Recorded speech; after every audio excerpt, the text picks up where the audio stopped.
நம்ம இந்த நாளிலும் கூட நம்ம நேரடியாக இதனுடைய வார்த்தைக்கு நேராக போகலாம். இன்றைக்கும் எஸ்தருடைய புஸ்தகத்திலிருந்து நீங்களும் நானும் பரிசுத்த ஆவியானவரை குறித்து நம்ம தியானிக்க போகிறோம். ஆமென். எஸ்தருடைய புஸ்தகத்தில் பரிசுத்த ஆவியானவர் எப்படி செயல்படுகிறார், பரிசுத்த ஆவியானவருடைய கிரியை இருக்குதா என்கிற காரியத்தை நம்ம தியானிக்க போகிறோம். எஸ்தரின் புஸ்தகத்தை பொறுத்த வரைக்கும் கர்த்தருங்கிற வார்த்தையே என்ன செய்யாதுன்னா இருக்காது. தேவன்ங்கிற வார்த்தையே, ஆண்டவரை அடையாளப்படுத்துகிற எந்த வார்த்தையுமே எஸ்தர் புஸ்தகத்தில் இருக்காது. அப்படி இருக்கிறப்ப பரிசுத்த ஆவியானவர் எப்படி இருப்பார்? இல்லை, நிறைய கொஸ்டின்ஸ் இருக்கும். பரிசுத்த ஆவியானுடைய பெயர் வெளிப்பட என்ன பண்ணப்படலை, சொல்லப்படலை. கர்த்தர் என்கிற பெயரும் வெளிப்பட என்ன பண்ணப்படலை, சொல்லப்படலை. ஆனால் கர்த்தருடைய கிரியையும் ஆவியானவருடைய கிரியையும் இந்த புஸ்தகத்தில் நம்ம முழுக்க நம்ம பார்க்க முடியும். அல்லேலூயா. 1ஆம் அதிகாரத்திலிருந்து கடைசி அதிகாரம் வரைக்கும் ஆவியானவருடைய வேலையை, தேவனுடைய கிரியையை நம்ம அழகாக என்ன பண்ண முடியும், பார்க்க முடியும். ஆமென். இன்னைக்கு அதை தான் நம்ம இன்னைக்கு தியானிக்க போகிறோம். இந்த எஸ்தரின் புஸ்தகம் அப்படின்னாலே நம்ம நினைவுக்கு வருவது என்னது தெரியுமா? விருந்து. எஸ்தரின் புஸ்தகம் முழுவதுமே விருந்தை அடிப்படையாக கொண்டது. இந்த எஸ்தரின் புஸ்தகத்தில் கிட்டத்தட்ட 10 விருந்துகள் உண்டு. எத்தனை விருந்துகள் உண்டு? 10 விருந்துகளை இந்த புஸ்தகத்தில் நீங்களும் நானும் பார்க்க முடியும். ஆமென். வேற எந்த புஸ்தகத்திலும் இல்லாத ஒரு விருந்தின் அனுபவம். ஆமென். எதில் இருக்குன்னா இந்த எஸ்தரின் புஸ்தகத்தில் இருக்கு. ஸோ அதை நான் உங்களுக்கு நான் காமிக்கிறேன், நீங்கள் எழுதிக்கோங்க. 10 விருந்துகள். முதலாவது 180 நாள் விருந்து. அது 1ஆம் அதிகாரம் 3 to 4 வசனங்களில் எழுதப்பட்டிருக்கு. 180 நாள் விருந்து முதலாவது. ரெண்டாவது 7 நாள் விருந்து. அது 1ஆம் அதிகாரம் 5-8 வரைக்கும் சொல்லப்பட்டிருக்கு. மூன்றாவது வஸ்தி ஒரு விருந்தை வைக்கிறாள். ஸோ அது 1ஆம் அதிகாரம் 9வது வசனத்தில் சொல்லப்பட்டிருக்கு. எஸ்தருக்காக அகாஸ்வேரு ஒரு விருந்தை வைக்கிறான். அது 2ஆம் அதிகாரம் 18வது வசனம், 2:18. அடுத்தது ஆமானின் விருந்து. ஆமானும் ராஜாவும் சேர்ந்து ஒரு விருந்து கொண்டாடிட்டு இருக்கிறாங்க. ஒரு சின்ன ஒரு விருந்தா அவங்க உட்காந்து பார்ட்டி பண்ணிட்டு இருக்கிறாங்க. அது 3ஆம் அதிகாரம் 15வது வசனம். எஸ்தர் விருந்து வைக்கிறாள். 5ஆம் அதிகாரம் 1 முதல் 8 வசனங்கள். எஸ்தர் மறுபடியும் 2வது ஒரு விருந்தை வைக்கிறாள். அது 7ஆம் அதிகாரம் 1 to 10 வசனங்கள். அதுக்கப்புறம் யூதர்களின் விருந்து. யூதர்கள் ஒரு விருந்து வைக்கிறாங்க. யுத்தத்தின் சத்தம் ஓயும் போது அந்த சத்தத்தை கேட்ட உடனே ஒரு விருந்து வைக்கிறாங்க. 8ஆம் அதிகாரம் 17வது வசனம். பண்டிகையின் விருந்து, அதாவது அவங்க முழுவதுமாய் சத்துருக்களை அழித்தது போது அவங்க இஸ்ரவேல் ஜனங்கள், யூத ஜனங்கள் எல்லாருமே ஒரு விருந்து கொண்டாடுறாங்க. அதுக்கப்புறம் பார்த்தீங்கன்னா பூரீம் விருந்து, அதாவது பூரீம் பண்டிகை. இது இந்த அதிகாரம் கடைசியில் 9ஆம் அதிகாரம் 8-22 வரைக்கும் இந்த விருந்தை குறித்து நம்ம என்ன பண்ண முடியும், பார்க்க முடியும். இப்படி வேதத்தில் 10 விதமான விருந்துகளை குறித்து எழுதப்பட்டிருக்கிறது. அல்லேலூயா. இன்றைக்கி இந்த 10 விதமான விருந்தை நம்ம பார்க்க போதில் முக்கியமான காரியத்தை மட்டும் நம்ம தியானிக்க போகிறோம். ஸோ இந்த 10 விதமான விருந்துகளை நீங்கள் வேதத்தை எடுத்து வாசித்து, எஸ்தர் புஸ்தகத்தில் எடுத்து எதுக்கெல்லாம் இந்த விருந்துகளை கொண்டாடினாங்க, ஏன் இந்த விருந்து எதனால் வந்துச்சுன்னு சொல்லி என்ன செய்யணும், அது தியானிங்க. அது மிகுந்த ஆசீர்வாதமாக இருக்கும். அல்லேலூயா. சரி, நல்லா கவனிங்க. இந்த 10 விதமான விருந்துகள் முழுவதுமாய் எஸ்தரின் புஸ்தகத்தில் இருக்குது. அப்போ எஸ்தரின் புஸ்தகத்தை நம்ம என்ன சொல்லலாம் அப்படின்னா விருந்தின் புஸ்தகம் அப்படின்னு சொல்லலாம். என்ன சொல்லலாம்? விருந்தின் புஸ்தகம். இந்த எஸ்தரின் புஸ்தகம் முழுவதும் விருந்துகள் நிறைந்திருக்கிறதுனால இந்த புஸ்தகத்துக்கு பேர் என்னன்னா விருந்தின் புஸ்தகம். ஆமென். இந்த விருந்துக்கும் ஆவியானவருக்கும் ஏதும் தொடர்பு இருக்குதா? விருந்துக்கும் ஆவியானவருக்கும் சம்பந்தம் இருக்குதா? ஆமென். இந்த புத்தகத்தில் ஆவியானவர் இருக்கிறாரா? இல்லை, இதுதான் இன்னைக்கு நம்ம தியானிக்க போகிற ஒரு காரியம். நல்ல கவனிங்க. வேதாகமத்தை பொறுத்த வரைக்கும் ஒரு விருந்து அப்படின்னா அந்த விருந்தில் 4 காரியங்கள் இருக்கும். எத்தனை காரியங்கள் இருக்கும்? 4 காரியங்கள் இருக்கும். விருந்து அப்படின்னாலே 4 things. 1 அப்பம். விருந்தில் கட்டாயமாக அப்பம் இருக்க வேண்டும். 2வது திராட்சை ரசம் இருக்க வேண்டும். 3வது ஒலிவ எண்ணெய் இருக்க வேண்டும். 4வது இறைச்சி இருக்க வேண்டும். அடிக்கப்பட்ட ஒரு ரெடி பண்ணப்பட்ட நான்வெஜ் ஒரு இறைச்சி என்ன செய்யணும்னா அங்கே இருக்கணும். 4 காரியம் சொல்லுங்க. ஒன்று என்னது? அப்பம். இன்னொன்று என்னது? திராட்சை ரசம். 3வது என்னது? ஒலிவ எண்ணெய். 4வது என்னது? இறைச்சி. ஆமென். ஸோ இந்த 4ம் ஒரு விருந்தில் கட்டாயமாக இருக்கும். அந்த ஒலிவ எண்ணெய் என்பது எல்லா விருந்துகளிலும் பயன்படுத்துவாங்களான்னு தெரியல. ஆனால் ராஜாக்கள் அந்த வைக்கிற விருந்துகளில், பெரிய பெரிய தலைவர்கள் வைக்கிற விருந்துகளில் இந்த ஒலிவ எண்ணெய் கம்பல்சரியாக இருக்கும். அதனால தான் தாவீது சொல்லுகிறான், சத்துருக்களுக்கு முன்பாக எனக்கு ஒரு பந்தியை ஆயத்தப்படுத்தி, விருந்தை ஆயத்தப்படுத்தி என் தலையை எண்ணெயினால் அபிஷேகம் பண்ணுகிறீர். அப்போ என்னன்னா அந்த விருந்தில் என்ன இருக்குது? ஒலிவ எண்ணெய் இருக்குது. அதை எடுத்து என்ன பண்ணுறாரா? அவங்க நடுவில் தன்னை அபிஷேகம் பண்ணுறாதா தாவீது சொல்லுகிறத பார்க்குறோம். அப்போ ஒரு விருந்துனாலே இந்த 4 காரியங்களும் கம்பல்சரி என்ன செய்யும்? இருக்கும். அப்போ எஸ்தரினுடைய விருந்துகளையும் இந்த 10 விதமான விருந்துகளிலுமே இந்த 4 காரியம் என்ன செய்யப்படுகிறது? பரிமாறப்படுகிறது இருக்கிறது. சரியா? சரி, இப்போ இந்த 4 அர்த்தத்தை சொல்கிறேன், கவனிங்க. முதலாவது என்ன சொன்னேன்? அப்பம். அப்பம் என்பது எதை அடையாளப்படுத்தும்? வார்த்தையை அடையாளப்படுத்தும். தேவனுடைய வார்த்தையை அடையாளப்படுத்தும். மத்தேயு 4:4 சொல்லப்பட்டிருக்கு இல்லையா? மனுஷன் அப்பத்தினாலே மாத்திரமல்ல தேவனுடைய வாயிலிருந்து புறப்படுகிற ஒவ்வொரு வார்த்தையினாலும் பிழைப்பான். அப்போ அப்பத்தினால எப்படி பிழைப்பு உண்டாகுதோ அதே போல வார்த்தையினாலும் பிழைப்பு உண்டாகுது. அப்பம் என்பது தேவனுடைய வார்த்தை. 2வது அப்பம் என்பது யாரை அடையாளப்படுத்தும்னா இயேசுவை அடையாளப்படுத்தும். இல்லை, யோவான் 6:48 சொல்றாரு, நான் ஜீவ அப்பம் நானே. ஜீவ அப்பம் நானே. அப்போ அப்பம் என்பது இயேசுவை அடையாளப்படுத்துது. அப்பம் என்பது வார்த்தையை அடையாளப்படுத்துது. இப்போ இயேசு எதால நிறைஞ்சிருந்தாரு? அந்த வார்த்தை மாம்சமாகின்னு பார்க்குறோம். அப்போ இயேசு முழுவதுமாய் எதால மாம்சமானார்? வார்த்தையினால தான் மாம்சமானார். அப்போ இயேசுவும் எதை தான் அடையாளப்படுத்துகிறார்னா வார்த்தை தான் அடையாளப்படுத்துகிறார். அப்பன்னு சொன்ன உடனே அவரை பிட்டு சாப்பிட்றது கிடையாது. வார்த்தையாகிய அவரை ஒரு மனிதன் சாப்பிட சாப்பிட உட்கொள்ள அவன் ஜீவனை அடைகிறான். ஆமென். அப்போ அப்பம் என்பது என்ன? தேவனுடைய வார்த்தை இல்லையா? சரி, 2வது திராட்சை ரசம். இந்த திராட்சை ரசம் வேதத்தில் எங்கெங்கெல்லாம் பருகப்படுகிறதோ அங்கெல்லாம் வேதம் சொல்லுது மகிழ்ச்சி உண்டாகும். திராட்சை ரசம் என்பது மகிழ்ச்சியினுடைய அடையாளம். சங்கீதம் 104:15 சொல்லுது, அது இதயத்தின் மகிழ்ச்சியாக இருக்கும். அவங்க இதயத்தை மகிழ்ச்சியாக்கும். எது? திராட்சை ரசம்.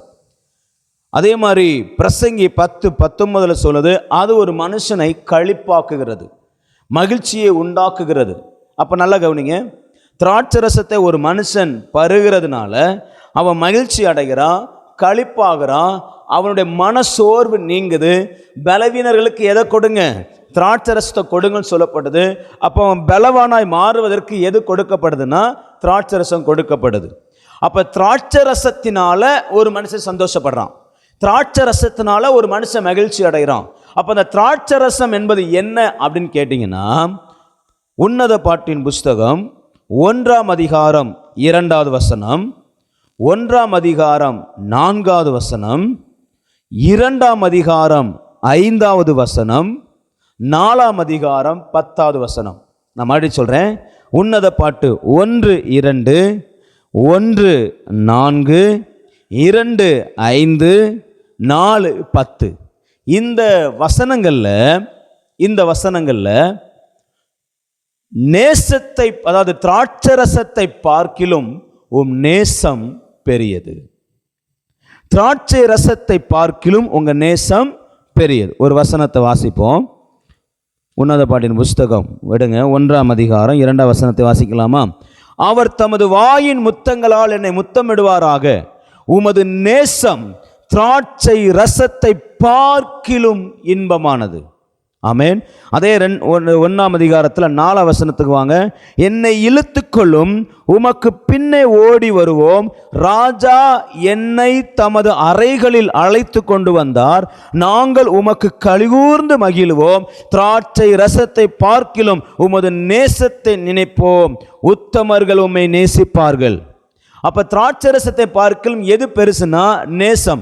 எங்கெங்கெல்லாம் திராட்சரசம் பயன்படுத்தப்படுதோ அங்கெங்கெல்லாம் பலமுறை இந்த அன்பு என்கிற வார்த்தை, நேசம் என்கிற வார்த்தை பயன்படுத்தப்பட்டிருக்கு. அப்படின்னா என்னன்னா, திராட்சை ரசம் என்பது தேவனுடைய அன்பு. திராட்சரசம் என்பது தேவனுடைய அன்பை அடையாளப்படுத்துகிற ஒன்று. அல்லேலூயா. அப்போ ஒரு மனிதனுக்குள்ள அன்பு போகும் பொழுது அவன் சந்தோஷம் பண்றான். ஒரு மனுஷனுக்குள்ள அன்பு போகும்போது அவன் மகிழ்ச்சி அடைகிறான். ஒரு மனுஷனுக்குள்ள அன்பு போகும்போது அவன் பலவானாய் மாறுகிறான். ஆமென். அப்போ திராட்சரசம் என்பது எதை அடையாளப்படுத்துது? தேவனுடைய அன்பு. அப்பம் என்பது எதை அடையாளப்படுத்துது? தேவனுடைய வார்த்தை. சரியா? சரி. 3வது ஒலிவ எண்ணெய். ஒலிவ எண்ணெய் இது எதை அடையாளப்படுத்தும்னா அபிஷேகத்தை அடையாளப்படுத்தும். நமக்கு நல்லாவே தெரியும் இல்லையா? ஒலிவ எண்ணெயை பழைய ஏற்பாட்டில் ஆசரிப்பு கூடாரத்தில் அபிஷேக தைலம் செய்வதற்கு எதை பயன்படுத்தணும்? ஒலிவ எண்ணெயை பயன்படுத்தணும். தாவீது சொல்கிறான்ல, சத்துருக்களுக்கு முன்பாக எனக்கு ஒரு பந்தி ஆயத்தப்படுத்தி என் தலையை எண்ணெயால் அபிஷேகம் பண்ணுகிறீர். அப்போ எண்ணெய் என்பது அபிஷேகத்தை அடையாளப்படுத்துகிறது. அல்லேலூயா. சங்கீதம் 23:5 அந்த ரெஃபரன்ஸ் எழுதிக்கலாம். 4வது இறைச்சி. 4வது இறைச்சி இது எதை அடையாளப்படுத்தும்னா பலியை அடையாளப்படுத்தும். பலி, எனக்காக ஒருவர் பலியானார் என்று சொல்லி பலியை அடையாளப்படுத்தும். இயேசுவை அடையாளப்படுத்தும். ஆமென். இயேசு கிறிஸ்துனுடைய பாடு, இயேசு கிறிஸ்துனுடைய மரணத்தை இந்த இறைச்சி என்ன பண்ணும்னா அடையாளப்படுத்தும். ஆமென். அப்போ சொல்லுங்க, 4 காரியங்கள் ஒரு விருந்தில் 4 காரியங்கள் பயன்படுத்தப்படணும். ஒன்று என்ன? அப்பம். இன்னொன்று என்ன? திராட்சரசம். இன்னொன்று என்ன? ஒலிவ எண்ணெய். இன்னொன்று என்ன? இறைச்சி. இப்போ ஆவிக்குரிய காரியத்துக்கு வாங்க பார்க்கலாம். 4 காரியங்கள் விருந்தில் பயன்படுத்தப்படுது. ஒன்று என்ன? தேவனுடைய வார்த்தை. 2வது என்ன? தேவனுடைய அன்பு. 3வது என்ன? தேவனுடைய அபிஷேகம். 4வது என்ன? இயேசுவின் பாடுகளும் மரணத்தையும் குறித்த சத்தியம். அல்லேலூயா. அப்போ ஒரு ஆவிக்குரிய விருந்தில் இந்த 4 காரியமும் பயன்படுத்தப்படுகிறது. ஆமென். சரி, இது விருந்து. இது ஒரு விருந்தில் இருக்கிற 4 காரியங்கள். இப்போ யார் விருந்த வைக்கிறா பிரதர்? யார் விருந்த வைக்கிறா? நீங்கள் ஆல்ரெடி தியானிக்கும் போது சில காரியங்களை கண்டுபிடிச்ச போய் நினைக்கிறேன். ஆனாலும் சில வசனத்தோடு உங்களுக்கு சொல்கிறேன். விருந்து வைப்பது யார்? தேசத்தில் நம்ம எஸ்தர் வைக்கிறா, அகாசர் வைக்கிறான், ஆமான் வைக்கிறான், இஸ்ரவேல் ஜனங்கள், யூத ஜனங்கள் விருந்த வச்சு கொண்டாடுறாங்க. எல்லாரும் விருந்த வைக்கிறாங்கல்ல, மனிதர்கள் எல்லாரும் விருந்த வைக்கிறாங்க இல்லையா? அப்போ ஆவியானவர் விருந்த வைக்கிறாரா? அவர் விருந்தை ஆயத்தப்படுத்துறாரா? அப்படின்னா ஆயத்தப்படுத்துறார். எடுங்க பார்க்கலாம். நீதிமொழிகளின் புஸ்தகம் 9வது அதிகாரம். நீதிமொழிகள் 9ஆம் அதிகாரம் 1 முதல் 5 வரைக்கும். ஞானம் தன் வீட்டை கட்டி தன் 7 தூண்களையும் சித்திரம் தீர்த்து தன் கொளுத்த ஜந்துக்களை அடித்து, அதை அண்டர்லைன் பண்ணிக்கோங்க, தன் கொளுத்த ஜந்துக்களை அடித்து. ஆமென். தன் கொளுத்த ஜந்துக்களை அடித்து திராட்சரசத்தை வார்த்து வைத்து தன் போஜன பந்தியை ஆயத்தப்படுத்தி. ஆமென். திராட்சரசத்தை வார்த்து வைத்து, அதை அண்டர்லைன் பண்ணிக்கோங்க. போஜன பந்தி, அதை அண்டர்லைன் பண்ணிக்கோங்க. தன் பணிவிடைக்காரிகளை அனுப்பி பட்டணத்தின் உயர்ந்த மேடைகள் மேல் நின்று கூப்பிட்டு புத்தியனை நோக்கி, எவன் பேதையோ அவன் இவ்விடத்தில் வர கடவன். நீங்கள் வந்து அப்பத்தை புசித்து, அப்பங்கிற வார்த்தையை அண்டர்லைன் பண்ணிக்கோங்க, அப்பத்தை புசித்து நான் வார்த்ததை பானம் பண்ணுங்கள். நான் வார்த்தை திராட்சரசத்தை என்ன பண்ணுங்க? பானம் பண்ணுங்கள். ஆமென். அப்போ நல்லா கவனிங்க, இங்க ஞானம் விருந்தை ஆயத்தப்படுத்துகிறது. என்னெல்லாம் ஆயத்தப்படுத்துது? கொளுத்த ஜந்து, இறைச்சி இருக்கா? திராட்சரசம் இருக்கா? போஜன பந்தி அப்படின்னா அந்த டேபிள் ஆயத்தப்படுத்துறது. அந்த டேபிளில் என்னெல்லாம் வைக்கணும் அப்படின்னா, அப்பம் வைக்கணும், கொளுத்த ஜந்தை வைக்கணும், திராட்சரசம் வைக்கணும், ப்ளஸ் ஒலிவ எண்ணெயையும் வைக்கணும். ஆமேன். இப்போ ஒலிவ எண்ணெய் எல்லாம் வச்சாச்சு. இப்போ அடுத்தது வரும்போது பணிவிடைக்காரர்களை அனுப்பி, வேலைக்காரர்களை அனுப்பி எல்லாரையும் விருந்துக்கு வர சொல்லி அப்பத்தையும் திராட்சரசம் என்ன பண்ணுதான்? ரெடி பண்ணுகிறது. அல்லேலூயா. அப்போ கொளுத்த ஜந்து இருக்கு, திராட்சரசம் இருக்கு, போஜன பந்தி ஒலிவ எண்ணெய் இருக்கு, அப்பமும் இருக்கிறது. இந்த 4 காரியத்தை இங்க ஆயத்தப்படுத்துறது யாருன்னா ஞானம். யாரு? ஞானம். இல்ல, ஞானம் என்பது 2 பேரை அடையாளப்படுத்தும். ஒன்று இயேசு, இன்னொன்று பரிசுத்த ஆவியானவர். புதிய ஏற்பாட்டில் ஞானம் என்பது இயேசு அடையாளப்படுத்தது. 1 கொரிந்தியர் நிருபம் 1ஆம் அதிகாரம் கடைசி வசனம் சொல்லுது, அவரே நமக்கு ஞானமானார், அவரே நீதியும் மீட்பும் ஞானமானார். யாரு? இயேசு. அப்ப இயேசுவானவர் நமக்கு புதிய ஏற்பாட்டில் ஞானமா இருக்கிறார். பழைய ஏற்பாட்டில் சொல்லும்போது ஞானத்தின் ஆவியினால் நிரப்பினேன், ஞானத்தின் ஆவியினால் அவன் என்ன செஞ்ச? நிரப்பினேன். யாத்திராகமம் 28:3, உபாகம புஸ்தகம் 34:9. யாத்திராகமம் 28:3, உபாகமம் 34:9. இந்த 2 வசனங்களிலுமே ஞானத்தின் ஆவி, ஞானத்தின் ஆவி அப்படின்னு சொல்லப்பட்டிருக்கோம். ஆமென். அப்ப பரிசுத்த ஆவியானவர் ஞானத்தின் ஆவியா இருக்கிறார். அப்ப பழைய ஏற்பாட்டில் நமக்கு ஒரு விருந்தை ஒருத்தர் ஆயத்தப்படுத்துகிறார். ஞானமானது விருந்தை ஆயத்தப்படுத்துறது அப்படின்னா யார் ஆயத்தப்படுத்துறா? பரிசுத்த ஆவியானவர் ஆயத்தப்படுத்துறார். இப்ப விளங்கிச்சா? அப்ப விருந்து அப்படின்னால யார் வைக்கிறது? நமக்கு பரிசுத்த ஆவியானவர். அப்ப எஸ்தரின் புஸ்தகம் முழுவதுமே விருந்து ஆயத்தப்படுத்தி, விருந்துல நிறைய சம்பவங்கள் நடக்குது. அப்படின்னா ஆவிக்குரிய ரீதியா பார்த்தா அங்க வைக்கிற விருந்து எல்லாம் யாருடையது அப்படின்னா பரிசுத்த ஆவியானவருடையது. ஆமென். நீங்க எஸ்தரின் புஸ்தகத்தில் 10 விருந்து இருக்குல்ல, ஒவ்வொரு விருந்தைக்கு ஒரு 4 விருந்தை மட்டும் உங்களுக்கு நான் லைட்டாக சொல்லி ஜெபம் பண்ண போகிறோம். ஒவ்வொரு விருந்துலையுமே ஒவ்வொரு காரியத்தை ஆண்டவர் செய்வார். ஆமென். அதில் 4 முக்கியமான விருந்துகளை மட்டும் உங்களுக்கு காண்பிக்க விரும்புகிறேன். அப்போ நல்லா கவனிங்க. விருந்து வைப்பது யாரு? பரிசுத்த ஆவியானவர். என்ன விருந்தை வைக்கிறாரு? எத்தனை ஆயத்தப்படுத்துறாரு விருந்தில்? 4. என்னதெல்லாம்? அப்பம், திராட்சரசம், அப்புறம் ஒலிவ எண்ணெய், இறைச்சி. அப்பம் என்பது என்ன? தேவனுடைய வார்த்தை. ஆவியானவர் தான் சகல சத்தியத்திற்குள் நம்மளை என்ன பண்றாரு? நடத்துகிறார். ஆமாவா இல்லையா? ஆமென். அடுத்தது திராட்சரசம் அன்பின் அடையாளம்.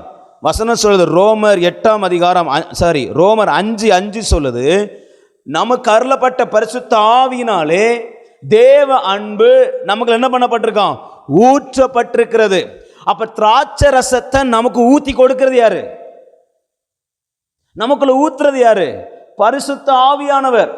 அப்பத்தை பிட்டு, வார்த்தையை பிட்டு, சத்தியத்தை அறிந்து கொள், இந்த சத்தியத்தை வாங்கிக்க, இந்த வசனத்தை வாங்கிக்கன்னு சொல்லி அந்த வசனத்தினுடைய வெளிப்பாட்டை நமக்கு டேபிள்ல அரேஞ்ச் பண்றது யாருன்னா, நம்ம வாழ்க்கையில புசிக்க கொடுக்கிறது யாருன்னா பரிசுத்த ஆவியானவர். 3வது என்ன? ஒலிவ எண்ணெய், அபிஷேகம். இல்ல, வசனம் சொல்லுது லூக்கா 4:18, கர்த்தருடைய ஆவியானவர் என் மேல் இருக்கிறார், தரித்திரருக்கு சுவிசேஷத்தை பிரசங்கிக்கும்படி என்னை அபிஷேகம் பண்ணினார். அப்ப அபிஷேகம் பண்றது யாரு? பரிசுத்த ஆவியானவர். ஒலிவ எண்ணெயை எடுத்து நம்ம தலைமையில ஊற்றி எண்ணெயினால என்ன அபிஷேகம் பண்ணுகிறது யாருன்னா, என் பாத்திரம் நிரம்ப நிரம்ப என்ன அபிஷேகம் பண்ணுகிறது யாருன்னா பரிசுத்த ஆவியானவர். அல்லேலூயா. 4வது என்னது? இறைச்சி, பலி. அவர் சொன்னார்ல, சத்திய ஆவியாக வரும்போது சகல சத்தியத்துக்குள் நடத்துவார் இல்லை. அடுத்த வசனத்தை பார்த்தீங்கன்னா, என்ன குறித்து உங்களுக்கு என்ன செய்வார்? கற்றுக் கொடுப்பார்.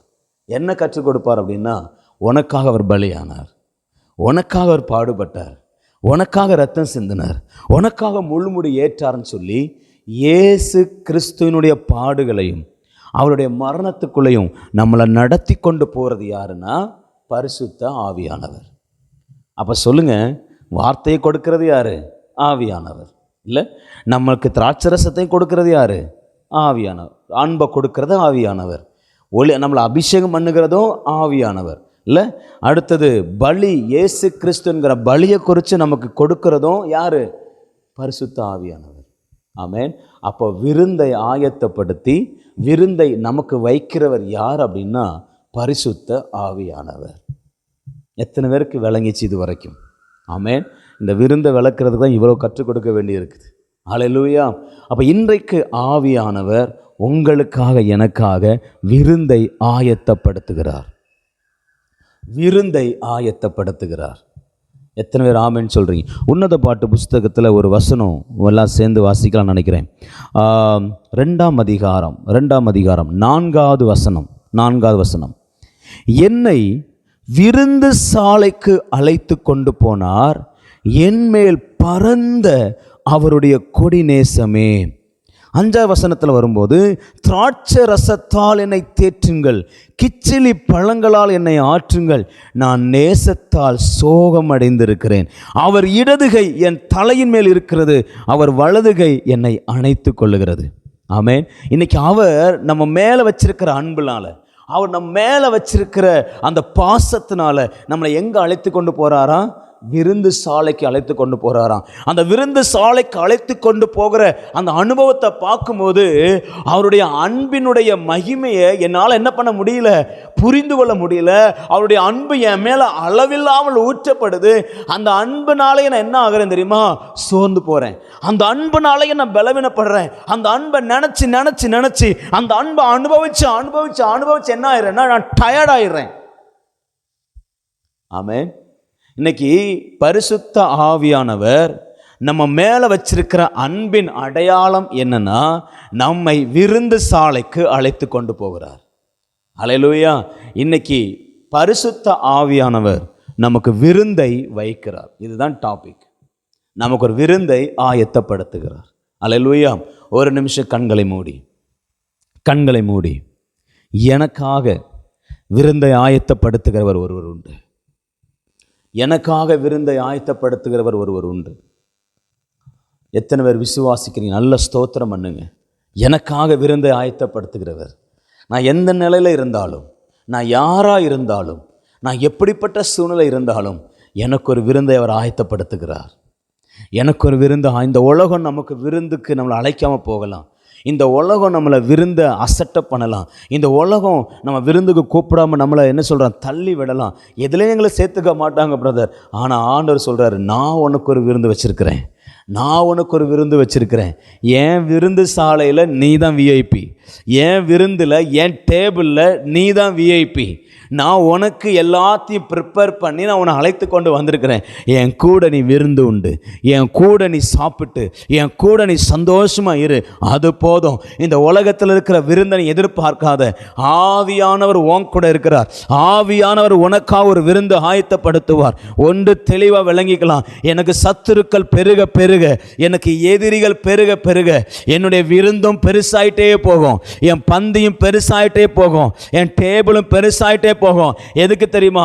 என்னை பகைக்கிறவர்கள், என்னை எதிர்க்கிறவர்கள், என்னை தள்ளுகிறவங்க எல்லாரையும் என் முன்னாடி உட்கார வச்சு அவங்க முன்னாடியே எனக்கு விருந்தை வைக்கிற நல்ல ஆண்டவர். அவங்க முன்னாடி எனக்கு விருந்தை வைக்கிற நல்ல ஆண்டவர். ஆவியானவர் உங்க கூட இருக்கிறதுனால உங்க சத்துருகளுக்கு முன்பாக ஒரு பந்தி ஆயத்தப்படுத்துவார். அவர்கள் கண்களுக்கு முன்பாகவே உங்களுக்கு விருந்தை வைப்பார். ஹல்லேலூயா. விசுவாசிக்கிறவங்க நல்ல ஸ்தோத்திரம் பண்ணுங்க பார்க்கலாம். உலகத்தில் இருக்கிற விருந்தை வேணா மனுஷன் எடுத்துடலாம். ஆனா கர்த்தர் உங்களுக்கும் எனக்கும் வைக்கிற விருந்தை இந்த உலகத்தில் இருக்கிற எந்த மனுஷனாலும் எடுக்க முடியாது. எந்த மனுஷனும் ஸ்டாப் பண்ண முடியாது. நன்றி அப்பா, நன்றி நன்றி ஆண்டவரே. எங்களுக்காக நீர் ஆயத்தம் பண்ணுகிற விருந்துகளுக்காய் ஸ்தோத்திரம், விருந்துக்காய் ஸ்தோத்திரம். எத்தனை பேர் ஆமென்னு சொல்றீங்க? ஹல்லேலூயா. சரி, எஸ்தரின் புஸ்தகத்தில் ஒரு 3-4 விருந்தை உங்களுக்கு காண்பித்து நம்ம ஜெபிக்க போகிறோம். முதலாவது விருந்து எஸ்தருக்காக வஸ்தி வைத்த விருந்து. முதல் விருந்து என்னன்னா எஸ்தருக்காக வஸ்தி வைத்த விருந்து. நீங்க கேட்கலாம், எஸ்தருக்காக பிரதர் வஸ்தி வச்சா? இல்லை, ஆனா எஸ்தருக்காக தான் வச்சா. ஆமென். எப்படி? இப்ப ராஜா ஒரு பக்கம் விருந்து நடத்திட்டு இருக்கிறாரு, இல்லை? பல 7 நாள் கொலு மண்டபத்தில் பெரிய பிரபுக்கள், 128 பிரபுக்கள் நாட்டிலேருந்து எல்லாரும் வந்திருக்கிறாங்க, எல்லா ராஜாக்கள் வந்திருக்கிறாங்க, எல்லாருக்கும் அவர் விருந்து வச்சிட்ருக்கிறார். இதே சமயத்தில் வஸ்தி அவளுடைய பெண்கள் இருக்கிற இடத்துல ஒரு விருந்தை ஆயத்தப்படுத்துகிறார். இப்போ 2 விருந்து அட் அ டைம் நடந்துட்டுருக்கு. இப்போ ராஜா வஸ்தியை அழைத்து விடுகிறான். எல்லாருமே வஸ்தியை பார்க்கணுன்னு நினைக்கிறாங்க. அப்போ வஸ்தியை அழைத்து அனுப்பி ஆள் அனுப்பும்போது அவள் என்ன பண்ணலன்னா வரலை அப்படின்னு சொல்லிட்டா. ஏன் வரலன்னு சொன்னான்னா அங்கே அவள் என்ன பண்ணிகிட்ருக்கிறா, விருந்து வச்சிட்ருக்கிறா. ஸோ அவள் வரல. ராஜா கூப்பிட்டா உடனே போகணும் இல்லை, கீழ்ப்படியில் வரலன்னு சொல்லியாச்சு. இப்போ ராஜா என்ன பண்ணுறான், அப்படி எதனால் வரல, எதனால் அவள் வரலன்னு சொன்னால் அவள் அங்கே வந்திருக்கிற ராஜ ஸ்திரீகளுக்கு என்ன பண்ணிட்டு இருக்கிறா, விருந்தை வைத்து கொண்டிருக்கிறாள். ஆமேன். இப்போ அவள் வச்ச விருந்து அவளுக்கே பிரச்சனையை உண்டு பண்ணுச்சு. என்ன பிரச்சனை, ராஜாவுக்கு கீழ்ப்படியாமல் போனதுனால இனி வஸ்தி ராஜாவுக்கு மனைவியை என்ன செய்யக்கூடாது, இருக்கக்கூடாது. இனி வஸ்தி ராஜாவுக்கு மனைவியாய் இருக்கக்கூடாதுன்னு சொல்லி அங்கே இருக்கிற எல்லாருமே பேச ஆரம்பிக்கிறாங்க. ஸோ எல்லாரும் சொல்லுகிற வார்த்தையின்படி ராஜா கேட்டு இப்போ வஸ்தியை அவளுடைய ஸ்தானத்திலிருந்து என்ன பண்ணிட்டான், தூக்கிட்டான். இப்போ சொல்லுங்க, வஸ்தி அந்த இடத்துல தன்னுடைய பதவி பறிவதற்கு காரணம் என்ன, அவள் ராஜஸ்திரிகளுக்கு வைச்ச விருந்து. ஒருவேளை அவள் விருந்தை வைக்கலன்னு வச்சுக்கோங்களேன், ஈஸி என்ன பண்ணியிருப்பா, வந்திருப்பா, ராஜா கூப்பிடான்னு வந்திருப்பா. ஆனால் இவ இங்கே பிஸி ஆயிட்டா. இவ ராஜஸ்திரிகளுக்கு விருந்தை வைக்க ஆரம்பிச்சிட்டா. இப்போ இவங்க விருந்து வைக்கும் பொழுது ஆட்டோமேட்டிக்காக ஒரு சூழ்நிலை உருவாக்கப்படுது. வஸ்தி இனி ராஜாவுக்கு யார் கிடையாது, மனைவியாக இருக்க முடியாது, பட்டணத்து அரசியாக இருக்க முடியாது. அவள் முழுவதுமாய் அவருடைய ஸ்தானத்திலிருந்து நீக்கப்படுகிறாள். ஆமேன். வஸ்தியினுடைய வாழ்க்கையில் 2 காரியங்களை கற்றுக்கொள்ள முடியும். நான் அதை ஏற்கனவே சொல்லியிருக்கிறேன். ஒன்று, அவளுடைய வாழ்க்கையில் சில நெகட்டிவான காரியங்கள் நம்ம பார்க்குறோம், தவறான காரியங்கள் நம்ம பார்க்குறோம் இல்லை, அவள் கீழ்ப்படியலை. 2வது, ஆலயத்தை கட்டுவதற்கு தடை செய்தவள் யார் தான், இந்த வஸ்தி தான். நான் அன்றைக்கே சொன்னேன் இல்லை, நெகேமியா காலத்தில், செருபாபேல் காலத்தில் செருபாபேல் தேவாலயத்தை கட்டுவதற்கு தடை பண்ணின ஒரு ஆள் யார், இந்த வஸ்தி. ஆமேன். இது ஒரு பக்கம். இன்னொரு பக்கம் என்ன தெரியுமா, வஸ்தி தள்ளப்பட்டதுனால தான் யார் ராஜஸ்திரியா வந்தது, எஸ்தர். வஸ்தி தன்னுடைய ராஜ மேன்மையை இழந்ததுனால தான், வஸ்திரி தன்னுடைய பதவியை இழந்ததுனால, ஜஸ்ட் ஒரு சின்ன கீழ்ப்படியாமைக்காக, சின்ன கூட்டம் வரமாட்டேங்கிற ஒரே காரணத்துக்காக அவள் முழுவதும் என்ன ஆனான்னா தள்ளப்பட்டாள் இல்லை. இன்னைக்கு இயேசுவானவர் தள்ளப்பட்டதுனால தான் இன்னைக்கு நீங்களும் நானும் ராஜாக்களை உட்கார்ந்துருக்கிறோம். வஸ்தி ஒரு விதத்தில் யாரை அடையாளப்படுத்துகிறான்னா இயேசுவை அடையாளப்படுத்துகிறான்.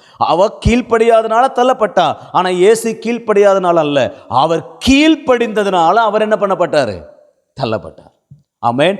அவர் பிதாவுக்கு கீழ்ப்படிந்து இந்த உலகத்துக்கு வந்து பாவத்தை எல்லாம் சுமந்ததுனால, பாவத்தின் சம்பளம் மரணங்கிறதுனால அவர் என்ன பண்ணப்பட்டார்னா பிதாவால் கைவிடப்பட்டாரா சிலுவையில். என் தேவனே என் தேவனே ஏன் என்னை கைவிட்டீர், அவங்க பிதாவினால கைவிடப்பட்டா. இங்க வஸ்தி கீழ்ப்படியாதனால அகாஸ்வேரிவினால கைவிடப்பட்டாள்.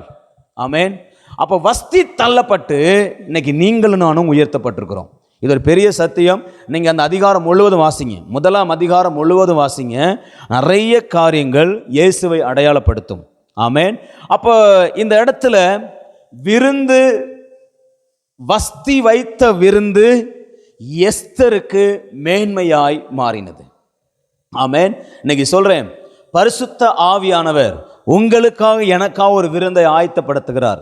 எதற்கு தெரியுமா, எந்த இடத்துல அடிமையா இருந்தோமோ, எந்த இடத்துல சிறைப்பட்டோமோ, எந்த இடத்துல அவமானம் அடைஞ்சோமோ, அதே இடத்துல மகிமையாய் உயர்த்தும்படிக்கு ஆவியானவர் உங்களுக்காக எனக்காக ஒரு பந்தியை ஆயத்தப்படுத்துகிறார். ஆமேன். அதே தேசத்தில் எஸ்தர் தன் பெற்றோரை இழந்தவளாய் காணப்பட்டாள். எல்லாவற்றையும் இழந்தவளாய் இருந்தா. அவளுக்கு ஆறுதல் சொல்ல ஒரே ஒரு ஆள் தான், மொர்தெகாய் மட்டும்தான். அவருடைய வம்சம் இல்லை, அவருடைய சந்ததி இல்லை, அவருடைய குடும்பம் யாருன்னு தெரியாது. எல்லாவற்றையும் இழந்தவளாய், எல்லாவற்றாலும் கைவிடப்பட்டவளாய், அடிமையாய், சிறைப்பட்டவளாய் ஒரு பெண் வாழ்ந்து கொண்டிருந்தாள். ஆமேன். அவள் எல்லாராலும் மறக்கப்பட்டவளாய் இருந்தாள். ஆனா கர்த்தரோ அவளுக்காக ஒரு விருந்தை ஆயத்தப்படுத்தி அந்த விருந்து நிமித்தம் எஸ்தரை உள்ள கொண்டு வர வைத்து அவளை பட்டணத்தை அரசியாக்கினார். இன்னைக்கு இந்த காலவேளை சொல்றேன், ஆவியானவர் வைக்கிற விருந்து உங்களுக்காக. எதுக்கு தெரியுமா? அடிமையிலிருந்து அரசாங்கத்துக்கு அரியணைக்கு கொண்டு வருவதற்காக. அடிமை என்கிற நிலைமையிலிருந்து தூக்கி அரியாசனத்தில் உங்களை உட்கார வைப்பதற்காக, அரியணையில் உங்களை உட்கார வைப்பதற்காக ஆவியானவர் உங்களுக்கு ஒரு விருந்தை ஆயத்தப்படுத்துவார். ஆமென். உங்கள் சத்துருக்களுக்கு முன்பாக உங்களுக்கு ஒரு விருந்தை ஆயத்தப்படுத்துவார். நீங்க எதையெல்லாம் இழந்தீங்களோ அதையெல்லாம் பல மடங்கு திரும்ப பெற்றுக்கொள்ளும்படி உங்களுக்கு ஒரு பந்தியை ஆயத்தப்படுத்துவார். அல்லேலூயா. எந்த இடத்துல அடிமையா இருந்தீங்களோ அந்த அடிமையை மாற்றும்படி, அந்த சூழ்நிலையை மாற்றும்படி ஆண்டவர் உங்களுக்கு ஒரு விருந்தை ஆயத்தப்படுத்துவார். ஆமென். ஆவியானவர் அப்பத்தையும் திராட்சை ரசத்தையும் இல்ல ஒலிவ எண்ணெய் உங்களுக்கு கொடுத்து உங்களுக்கு பந்தியை வைத்து உங்களை தேசத்துல உயர்த்த, அடிமையிலிருந்து உயர்த்த ஆவியானவர் ஆயத்தமா இருக்கிறார். இதுதான் விருந்து. ஒரு விருந்துனால ராஜ்யமே போச்சு, ராஜ்யமே மாறிடுச்சு. வஸ்தி வச்ச விருந்துனால ராஜ்யமே மாறிடுச்சு. அல்லேலூயா, அல்லேலூயா. இன்னைக்கு ஆவியானவர் உங்களுக்காக ஒரு விருந்து ஆயத்தப்படுத்தி உங்கள் ராஜ மேன்மையை திரும்ப கொடுத்து, ஆமென், உங்கள் ராஜ வஸ்திரத்தை உங்களுக்கு கொடுத்து உங்களை உயர்த்தவர் வல்லவராக இருக்கிறார். அல்லேலூயா. ரெண்டாவது விருந்து, ஆவியானவர் வைக்கிற இரண்டாவது விருந்து. இது 5ஆம் அதிகாரம் 1-8 வரைக்கும் எஸ்தர் ஒரு விருந்து வைக்கிறார். எஸ்தர் ஒரு விருந்தை வைக்கிறார். நல்ல கவனிங்க. இந்த விருந்தின் மூலமாக நடந்தது என்ன தெரியுமா? இப்போ எஸ்தர் ராஜாவை தன் விருந்துக்கு கூப்பிடுறா, ஆமானையும் கூப்பிட்றா. 2 பேரும் விருந்துக்கு வர்றாங்க. இந்த விருந்தை சாப்பிட்டுட்டு ராஜா வீட்டுக்கு போகிறான். வீட்டுக்கு போனால் ராஜாவுக்கு தூக்கமே வரல. என்னடா பண்ணுறதுன்னு முழிச்சிட்டு இருக்கிறான். அப்போ ஒரு புக்கை அந்த எடுத்துகிட்டு வான்னு சொன்னோன்னா ஒரு புக்கை எடுத்து வாசிக்கிறாங்க. அங்கே யார் பேர் போட்டிருக்குன்னா எடுத்தோடனே முருதகாயை பற்றி தான் வருது. ஆமென். இங்கு முதல்ல என்ன வைக்கப்பட்டாச்சு? விருந்து வச்சு முடித்த கொஞ்ச நேரத்தில் ராஜாவுக்கு தூக்கம் வரல. என்ன வாசிக்கிறான்? புக்கை வாசிக்கிறான். அந்த புக்கில் யார் பேர் வருது? முருதகாய் ராஜாவின் உயிரை காப்பாற்றினான்னு எழுதப்பட்டிருக்கு. சரி, அதுக்கு இது வெகுமானம் கொடுக்கப்பட்டிருக்கு அப்படின்னா ஒரு வெகுமானம் கொடுக்கப்படலை. அவன் வாசிட்டு இருக்கும் போதே யார் வர்றா அப்படின்னா ஆமான் உள்ள வர்றான். ஆமான் உள்ள வரும்போது ராஜா கேட்குறாரு, ராஜா ஒரு மனுஷனை மகிமைப்படுத்தணும்னா என்னென்ன பண்ணலாம் ஆமான் சொல்லுன்றார். ஆமான் நினச்சா முருதகாயை என்னோட க்ளோஸ் பண்ண போகிறோம், நாளையோடு அவன் நினச்சி போகிறோம், நம்ம கொன்னுடலாம். ஸோ இப்போ யாரை மகிமைப்படுத்த போகிறாரு? என்ன தானே உயர்த்த போகிறாருன்னு சொல்லிட்டு நிறைய லிஸ்ட்டை போடுறான். ஆண்டவருக்கு அந்த ராஜாவினுடைய வஸ்திரம் கொடுக்கணும், ராஜாவினுடைய குதிரை கொடுக்கணும், ராஜாவினுடைய மேன்மை கொடுக்கணும், எல்லாருக்கும் முன்பாகவும் அவனை உயர்த்தணும்னு சொல்லி பெரிய லிஸ்ட்டை போட்டோன்னு ராஜா சொல்லிட்டான், போய் முருதகாய்க்கு நீ சொன்னதை அப்படியே செய், ஒன்றையும் தவறாதபடிக்கு பார். ஆமென். ஒரு விருந்து முருதகாயின் வாழ்க்கையை மாற்றினது. ஒரு விருந்து முருதகாய்க்கு நன்மைகளை கொண்டு வந்தது. ஒரு விருந்து பல நாள் காத்திருந்த மேன்மையை முருதகாய்க்கு கொண்டு வந்தது. ஒரு விருந்து சத்துருவின் கையினாலேயே ஆசீர்வாதத்தை கொண்டு வந்தது. அல்லேலூயா. எந்த சத்துரு, எந்த எதிரி முருதகாயை அழிக்க நினைச்சானோ அவன் கைகளினாலேயே முருதகாய்க்கு கிரீடம் சூட்டப்படுகிறது. அவன் கைகளினாலேயே அவன் கைகளுக்கு காப்பு போடப்படுகிறது. அவன் கைகளினாலேயே அவனுக்கு ராஜ வஸ்திரம் உடுத்துவிக்கப்படுகிறது. அவன் கைகளினாலேயே குதிரை மேலே ஏற்றப்படுகிறான். அவன் கைகளினாலேயே அழைத்து கொண்டு போகப்படுகிறான். அவன் வாயினாலேயே ராஜா கனம் பண்ணுகிற மனுஷனுக்கு இவ்விதமாய் செய்யப்படும் என்று சத்தமிட்டு கூறுகிறான். எந்த சத்துரு அவனை இல்லாமல் ஆக்கணும் நினைச்சானோ, எந்த சத்துரு அவனை தூக்கு மரத்தில் தூக்கி போட்டு ஜனங்களுக்கு முன்பாக அவனை அவமானப்படுத்த நினைச்சானோ, தேசங்களுக்கு முன்பாக அவனை கொல்லணும் நினைச்சானோ, அதே தேசங்களுக்கு முன்பாக கர்த்தர் ஆமானை கொண்டு முருதகாயை உயர்த்தினார். முருதகாய்க்காக கர்த்தர் ஒரு விருந்தை ஆயத்தப்படுத்தினார். அல்லேலூயா. இன்னைக்கு ஆவியானவர் உங்களுக்காக ஒரு விருந்தை ஆயத்தப்படுத்தியிருக்கிறார். அது எப்படிப்பட்ட விருந்து தெரியுமா? இனி எந்த ஆமானும் உங்களுக்கு விரோதமாய் செயல்பட முடியாதபடிக்கு அந்த ஆமான் கைகளினாலேயே உங்களை ஆசீர்வதிக்கும்படிக்கு ஆவியானவர் ஒரு விருந்தை ஆயத்தப்படுத்துகிறார். ஆமென். உங்களுக்கு வைக்கப்படுகிற விருந்து சாதாரணமான விருந்து அல்ல, சாதாரணமான காரியம் அல்ல. அவர் சத்துருக்களின் கைகளினாலேயே உங்களை உயர்த்துகிற விருந்தை கர்த்தர் ஆயத்தப்படுத்துகிறார். எத்தனை பேருக்கு இந்த விருந்து தேவை? ஆமென், ஹல்லேலூயா. எப்படி இருக்கும் யோசித்து பாருங்க. அவனுக்காக தூக்கு மரத்தை செஞ்சுட்டு ஆமான் வர்றான். அவனை சாகடிக்கும் நாளையோட அவனை க்ளோஸ் பண்ணணும்னு சொல்லிட்டு ஆமான் வர்றான். ஆனா அவன் கைகளினாலேயே அவன் உயர்த்தப்பட்டான்.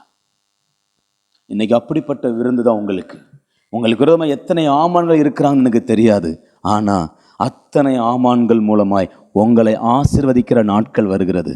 கர்த்தர் உங்களுக்கு அப்படிப்பட்ட விருந்தை ஆயத்தப்படுத்தி இருக்கிறார். ஆமென். மூன்றாவது விருந்து, வேகமா போறேன். மூன்றாவது விருந்து, ஆவியானவர் வைக்கிற விருந்து என்ன தெரியுமா?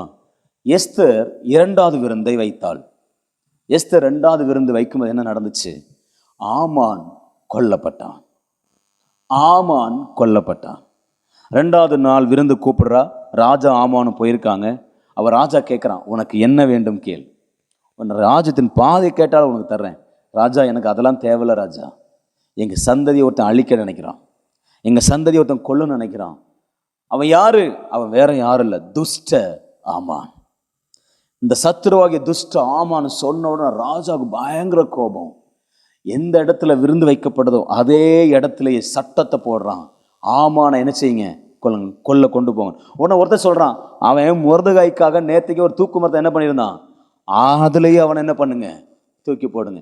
சத்துரு அவன் விரித்த வலையில அவனே விழுந்தான். ஆமென்.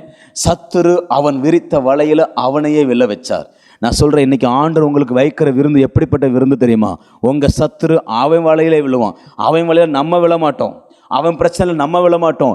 யூத ஜனங்களை அழிக்க நினைச்சான், மொர்தெகாயை அழிக்க நினைச்சான். அவன் எப்படியெல்லாம் கொள்ள நினைச்சானோ அப்படியெல்லாம் அவன் பெற்றுக்கொண்டான். அவன் மட்டும் இல்லைங்க, அவன் பிள்ளைகள், அவன் குடும்பங்க, அவனுக்கு சப்போர்ட் பண்ணவங்க எல்லாரையும் தூக்கி போட்டாங்க.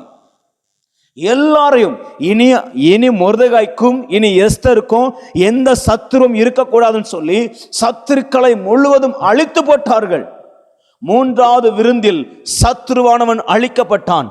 மூன்றாவது விருந்தில் சத்துருவானவன் நிர்மூலமாக்கப்பட்டான். மூன்றாவது விருந்தில் எஸ்தருடைய வேண்டுதல் கேட்கப்பட்டது. மூன்றாவது விருந்தில் எஸ்தரை குறித்த தேவ திட்டம் நிறைவேற்றப்பட்டது. இன்னைக்கு சொல்றேன், உங்க வாழ்க்கையில் ஆவியானவர் ஒரு விருந்தை ஆயத்தப்படுத்துகிறார். அது எப்படிப்பட்ட விருந்து தெரியுமா? உங்களுக்கு எதிரான சத்துருக்களை முறியடிக்கிற விருந்து, உங்களுக்கான தேவ திட்டத்தை நிறைவேற்றுகிற விருந்து. ஆமானை அழித்து இஸ்ரவேல் ஜனங்களை காப்பாற்றுவது தேவ திட்டம். அந்த திட்டத்தை கர்த்தர் எஸ்தரை கொண்டு நிறைவேற்றி முடித்தார். ஹல்லேலூயா. உங்களுக்காக ஒரு விருந்தை பரிசுத்த ஆவியானவர் ஆயத்தப்படுத்துகிறார். ஆமென், ஆமென். தேவ திட்டம் நிறைவேறுகிற விருந்தாக அது இருக்கும். உங்க சத்துருக்கள் எல்லாம் அழிக்கப்படுகிற விருந்தாக அது இருக்கும். அவர்கள் உங்களை விட்டு அகற்றப்படுகிற விருந்தாக அது இருக்கும். நிச்சயமா செய்வார். ஹல்லேலூயா. நாலாவது விருந்து பண்டிகையின் விருந்து. 9ஆம் அதிகாரம் முழுவதும் நீங்கள் வாசித்தீங்கன்னா பூரீம் பண்டிகை கொண்டாடப்படும். ஒரு பெரிய கொண்டாட்டத்தை கர்த்தர் உருவாக்கினார். என்ன தெரியுமா? சத்துருக்களை தங்கள் கையிலேயே கர்த்தர் ஒப்பு கொடுத்தார். எந்த இடத்துல அடிமையாக வாழ்ந்தாங்களோ அதே இடத்துல கொண்டாட்டம், அதே இடத்துல கொண்டாட்டம், அதே இடத்துல பரிசுகளை வழங்குறாங்க, அதே இடத்துல சந்தோஷப்பட ஆரம்பிக்கிறாங்க. ஆமென். இப்போ இந்த எஸ்தரின் புஸ்தகத்தில் இங்கே விருந்தில் இது ஒரு புதிய பண்டிகையை உருவாக்கப்படுது. இது ஏற்கனவே யாத்ராமத்தில் கொடுத்த பண்டிகை இல்லை. இது நியூ செலிப்ரேஷன். ஒரு புதிய கொண்டாட்டம், ஒரு புதிய பண்டிகை, ஒரு நியூ ஃபெஸ்டிவலையை இங்கே உருவாக்குறாரு. நான் சொல்கிறேன், நாலாவது விருந்து என்ன விருந்து தெரியுமா? புதிய பண்டிகையை உருவாக்குகிற விருந்து. உங்களுக்காகவே கர்த்தர் புதிய பண்டிகைகளை உருவாக்குவார். உங்களுக்காகவே புதிய சந்தோஷத்தை உருவாக்குவார். புதிய சமாதானத்தை நீங்கள் பெற்றுக்கொள்வீங்க. இதுவரைக்கும் நீங்கள் அனுபவிக்காத சந்தோஷம், இதுவரைக்கும் நீங்கள் பெற்றுக்கொள்ளாத சமாதானம், இதுவரைக்கும் நீங்க அனுபவிக்காத கொண்டாட்டங்களை உங்க சந்ததிகள், உங்க பிள்ளையோடு சேர்ந்து நீங்க கொண்டாட போறீங்க. சந்ததியா கொண்டாட போறீங்க. இன்னைக்கு வரைக்கும் பூரீம் இருக்கிறது. இன்னைக்கு வரைக்கும் அந்த பண்டிகை இஸ்ரவேல் கொண்டாடுறாங்க. காரணம், அவர்களுக்காக ஒரு விருந்து வைக்கப்பட்டது. அவர்களுக்காக ஒரு விருந்து வைக்கப்பட்டது. ஹல்லேலூயா, ஹல்லேலூயா. இன்னைக்கு ஆவியானவர் உங்களுக்காக, எனக்காக நாலாவது விருந்து, புதிய பண்டிகையின் விருந்து, இதுக்குள்ள உங்களை அழைத்து கொண்டு போவாராக. எத்தனை பேர் ஆமென்னு சொல்றீங்க? அப்ப நல்லா கவனிங்க. ஆவியானவர் 4 விருந்தை உங்களுக்கு வைக்கிறார். விருந்து உங்களை உயர்த்துவது, அடிமையிலிருந்து உங்களை உயர்த்துறது. ஆமென். எல்லாவற்றையும் இழந்த உங்களுக்கு எல்லாவற்றையும் திரும்ப கொடுக்கிற ஒரு விருந்து. எஸ்தரை எப்படி ஆண்டவர் உயர்த்தினாரோ அதே போல் உங்களை உயர்த்துவதற்கு விருந்து. 2வது விருந்து, சத்துருவின் கைகளினாலே நீங்கள் ஆஸ்வதிக்கப்பட போகிறீங்க. உங்களுக்கு எதிராக பேசினாலும் உங்கள் சார்பாக வரப்போகிறாங்க. ஆமென். உங்களை நோகடிச்சவங்க உங்கள் சார்பாக வரப்போகிற ஒரு விருந்தை கர்த்தர் கொடுக்க போகிறார். 3வது விருந்து, சத்துருக்களை எல்லாம் உங்களை விட்டு அகற்றப்படுகிற விருந்து. எதிரிகள் எல்லாம் உங்களை விட்டு அகற்றப்படுகிற விருந்தை உங்களை கர்த்தர் மேன்மைப்படுத்தும்படி உங்கள் வேண்டுதல்களுக்கெல்லாம் பதில் கொடுக்கிற விருந்தாய் அது இருக்க போகுது. 4வது விருந்து, பண்டிகையின் விருந்து. ஆமென். இப்போ இந்த 4 விருந்து ஆவியானவர் கொடுக்குறாருல்ல, இப்போ இந்த விருந்தினுடைய ஆசீர்வாதத்தை எல்லாம் பெற்றுக்கொள்ளணும்னா நீங்கள் எதுக்குள்ளே போகணும்? விருந்துக்கு போகணும். ஆமென். 4 விதமான விருந்து இருக்குது. இந்த 4 விதமான விருந்தையும் நீங்கள் அனுபவிக்கணும்னா, 4 விதமான விருந்தை நீங்கள் பெற்றுக்கொள்ளணும்னா அந்த விருந்துக்கு நம்ம என்ன செய்யணும்? போகணும். அந்த விருந்தில் இருக்கிற அப்பம் இருக்குல்ல, ஆவியானவர் கொடுக்கிற அப்பத்தை, அவர் பிட்டு கொடுக்கிற அப்பத்தை நம்ம சாப்பிடணும். அவர் ஊற்றி கொடுக்கிற அந்த அன்பை நம்ம பருக ஆரம்பிக்கணும். அவர் நம்ம மேலே தலையில் ஊத்துறாருல என்ன, அந்த அபிஷேகத்தால் நீங்கள் நிரம்ப ஆரம்பிக்கணும். அந்த அபிஷேகத்தை பெற ஆரம்பிக்கணும். அந்த இறைச்சி இருக்குல்ல, இயேசுவின் பாடுகள், மரணம், அதை நீங்கள் ருசி பார்க்க ஆரம்பிக்கணும். இயேசு எவ்வளவு நல்லவர் என்பதை ருசி பாருங்கள் சொன்னது மாதிரி அந்த பாடுகளில் அந்த மரணத்தை நீங்கள் தியானித்து தியானித்து அதை ருசி பார்க்க இறைச்சியை எப்படி ருசி பார்த்து சாப்பிடுவாங்களோ அதே போல இயேசுவை நீங்க ருசி பார்த்து சாப்பிட இந்த 4 விருந்தினுடைய ஆசீர்வாதங்களையும் ஆவியானவர் நமக்கு கற்றுக் தருவாராக. ஆவியானவர் நம்முடைய வாழ்க்கையில செயல்படுத்துவாராக. நம்ம குடும்பங்கள் அது நிறைவேறுவதாக. ஆமென். அப்ப நீங்களும் நானும் பரிசுத்த ஆவியினுடைய விருந்துக்குள்ள போனோம். பரிசுத்த ஆவியின் விருந்துக்குள்ள போனோம். சும்மா வெளியே இருந்துட்டு இந்த விருந்துக்குள்ளே நான் பிரவேசிக்கணும், இந்த விருந்தை நான் பெற்றுக்கொள்ள நினச்சா முடியாது. உங்களுக்காக பந்தி ரெடி, அப்பம் ரெடி, திராட்சரசம் ரெடி, ஒலிவ எண்ணெய் ரெடி, இறைச்சி ரெடி. சாப்பிட்றதுக்கு ஆள் தேவை. விருந்துக்குள்ளே வந்துட்டீங்க, உங்கள் ஆசீர்வாதம் துவங்கி வச்சிருச்சுன்னு அர்த்தம். நீங்கள் விருந்துக்குள்ளே இருக்க நீங்கள் ஆவியானவரோடு அந்த விருந்தில் இருக்க நான் சொல்கிறேன், உங்களுக்கான ஆயத்தங்களை அவர் செய்வார்னு அர்த்தம். அல்லேலூயா. நீங்க விருந்துக்குள்ள வர வஸ்தியை அவர் வெளியேற்றுகிறார்னு அர்த்தம். நீங்க விருந்துக்குள்ள வரும் பொழுது உங்களுக்காக ராஜாவினிடத்துல காரியங்களை, தூக்கத்தை கெடுத்து அவனிடத்துல சில காரியங்களை கர்த்தர் ஏற்படுத்துகிறார்னு அர்த்தம். ஆமான அனுப்ப போறார்னு அர்த்தம். நீங்க விருந்துக்குள்ள இருக்க நீங்க ஒண்ணுமே செய்ய வேணாம். இதுல இவங்க யாரும் எதையுமே செய்யல, மொர்தெகாய் எதையுமே செய்யல. அவங்க விருந்து வைக்கப்பட்ட அந்த காலங்களிலே அவங்களுக்கு அற்புதங்கள் நடந்தது. இன்னைக்கு ஆவியான உங்களுக்குள்ள எனக்குள்ள இந்த விருந்தை கட்டளையிடுவாராக. நம்ம குடும்பமாக இந்த விருந்துக்குள்ளே போக உதவி செய்வாராக. கரங்களை உயர்த்தி ஆவியானவரை சொல்லுங்க, ஆவியானவரே இந்த விருந்துக்குள்ளே நாங்கள் வர்றோம். அப்பத்தை புசிக்கிற விருந்து. ஒவ்வொரு நாளும் வேதத்தை தியானிப்பது ஒரு விருந்துங்க. கர்த்தருடைய வார்த்தையை நீங்கள் தியானிக்கிறத விருந்து சாப்பிட்றது போல சாப்பிடணும். அவருடைய அன்பை, அதை நீ அனுபவிக்கிற அந்த பிரசனம் இருக்குல்ல, அந்த அன்பை உங்கள் மேலே ஊற்றுக்கிற அந்த கிருபை இருக்குல்ல, அதை அனுபவிக்கணும். ஒவ்வொரு நாளும் காலை எழும்பி அதை அனுபவிங்க. அபிஷேகத்தில் நிரம்புங்க, தேவ பிரசன்னத்தில் நிரம்புங்க. ஆமென். அவருடைய பாடுகளையும் மரணத்தையும் குறித்து தியானிங்க. ஒரு ஊழியக்காரர் சொன்னார், காலையில் எழும்பி நீ கல்வாரி அன்பையை நீ நினச்சி பார்க்கும்போது, நீ எழும்பும்போது அந்த கல்வாரி அன்பில் நீ எழும்பும்போது அன்றைய நாள் முழுவதும் உன் வாழ்க்கை சக்ஸஸாக இருக்கும். அது ஆசீர்வாதமாக இருக்கும். காரணம், அந்த பாடுகள், மரணங்கள் நமக்கு ஜெயத்தை கற்றுக் கொடுக்குது. அது ஒரு விருந்து. இன்னைக்கு வேதம் வாசிப்பது ஒரு விருந்து, வேதத்தை தியானிப்பது ஒரு விருந்து. ஹல்லேலூயா. அவ்வளவு டேஸ்டாக, அவ்வளவு வாஞ்சி அந்த விருந்தை நீங்கள் என்ன செய்யணும்? ஆவியானோட சேர்ந்து நீங்கள் பருக உட்கொள்ள வேண்டும். இன்னைக்கு ஆவியானவர் அதை விரும்புகிறார். ஆண்டவரே, இந்த காலையில் எங்களோடு பேசின வார்த்தைகளுக்காக ஸ்தோத்திரம். நீ எஸ்தரின் புஸ்தகத்தை அந்த விருந்தின் மூலமாக எங்களுக்கு கற்றுக் கொடுத்த சத்தியங்களுக்காக நன்றி. நாங்கள் ஒவ்வொரு நாளும் இந்த விருந்தை அனுபவிக்க நாங்கள் பிரயாசப்பட உதவி செய்யுங்கப்பா. நீர் எங்களுக்காக விருந்தை ஆயத்தப்படுத்தியிருக்கிறீர். அந்த விருந்தில் நாங்கள் கலந்து கொள்ள, வேதத்தை தியானிக்க, ஆண்டவரே வேதத்தில் அந்த சத்தியத்தை அறிந்து கொள்ள, சத்தியத்தை அறிய நீங்கள் அறிந்த சத்தியம் உங்களை விடுதலையாக்குன்னு சொன்னீங்களா ஆண்டவரே. நாங்கள் அந்த சத்தியத்தை அறிந்து கொள்ளுகிற விருந்தில் உட்கார எங்களை உதவி செய்வீராக நாங்கள் செபிக்கிறோம். ஒவ்வொரு நாளும் அபிஷேகத்தில், தேவ அன்பில், தேவ பாடுகளை குறித்த அறிவில் நிறைய ஆண்டவர் எங்களை உதவி செய்யும். இந்த காலைவேளை வந்து ஒவ்வொருவருடைய கரங்களை கொடுக்குறேன். இயேசுவின் நாமத்தில் செபிக்கிறோம் எங்கள் நல்ல பிதாவே, ஆமேன்.